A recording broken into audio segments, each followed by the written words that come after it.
ప్రస్తుత కాలంలోని డయేరియా కేసులు ఎక్కువవుతున్న నేపథ్యంలోని తీసుకోవాల్సిన జాగ్రత్తలపైన ప్రతిపాడు సిహెచ్ సూపరింటెండెంట్ వైద్యురాలు సౌమ్య జాగ్రత్తలను తెలియజేశారు. డయేరియా సంబంధించిన వారు ముందుగా విరోచనాలు వాంతులతో మొదలవుతుందని అన్నారు.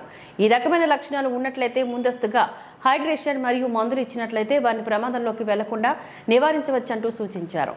ఈ వ్యాధి ముదిరి అధికమైనట్లయితే వెంటనే వైద్యాధికారిని సంప్రదించాలని కోరారు. మనందరికీ అలార్మింగ్ ఫ్యాక్టర్ ఏంటి అంటే హెల్త్లో డయేరియా.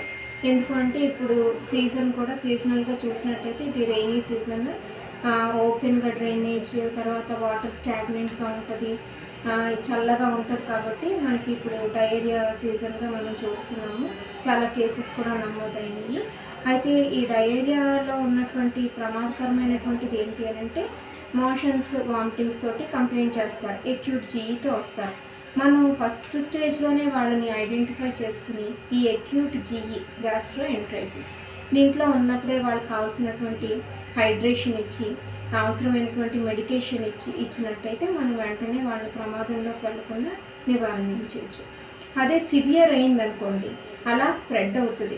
ఎందుకు అంటే బ్యాక్టీరియల్ కాజెస్ ఉంటాయి, అట్లాగే అనేక రకమైనటువంటి కాజెస్ ఉన్నాయి. ఏంటి అంటే అందరూ కూడా వేడి నీళ్ళు తాగటం చాలా మంచిది. అంటే కాచి వాటర్, అది సోర్స్ ఆఫ్ డయేరియా ఇంపార్టెంట్. ఎక్కడి నుంచి వస్తుంది డయేరియా? ఏమైనా కంటామినేషన్ అయిందా, వాటర్ కంటామినేషన్ అయిందా, ఫుడ్ కంటామినేషన్ అయిందా, లేకపోతే అక్కడ ఏమైనా ఓపెన్గా డ్రైన్స్ ఉన్నాయా?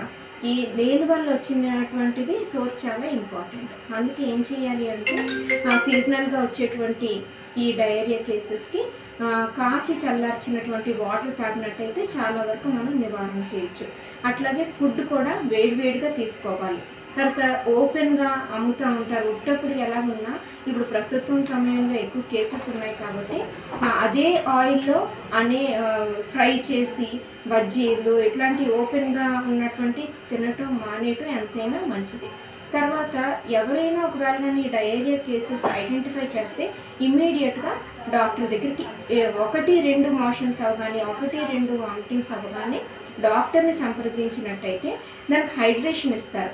ఇమీడియట్గా ఎప్పుడైతే హైడ్రేషన్ మెడిసిన్ ఇచ్చారో దాన్ని నివారణ చేయొచ్చు. లేదు అనుకోండి ఏమవుతుందంటే సివియర్ డయేరియాలోకి వెళ్ళి డీహైడ్రేషన్ ఎప్పుడైతే అవుతారో మన బాడీలో ఎలక్ట్రోలైట్ ఇంబ్యాలెన్స్ అవుతుంది. ఎలక్ట్రోలైట్ ఇంబ్యాలెన్స్ వచ్చినప్పుడు ఏమవుతుంది, అది కిడ్నీ ఫెయిల్యూర్ వరకు కూడా వెళ్ళిపోయి అలా ప్రమాదకరమైనటువంటి సిచ్యువేషన్కి వచ్చి డెత్లోకి వెళ్ళిపోతారు.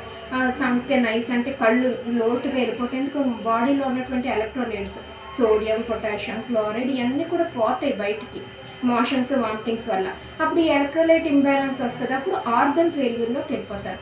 అందుకు ప్రతి ఒక్కళ్ళు కూడా ఇది గమనించుకుని ఎక్కడైనా ఒకవేళ కానీ డయేరియా కేసెస్ నమోదైతే వెంటనే డాక్టర్ దగ్గరికి వచ్చి చూపించుకోండి. ఇనీషియల్ స్టేజ్లోనే హైడ్రేషన్, మెడికేషన్ తీసుకున్నట్టయితే ఎంతైనా నివారించవచ్చు. తర్వాత ఓఆర్ఎస్ అంటే ఓఆర్ఎస్ ప్యాకెట్సే మనం తీసుకోక్కర్లేదు, సాచెట్స్.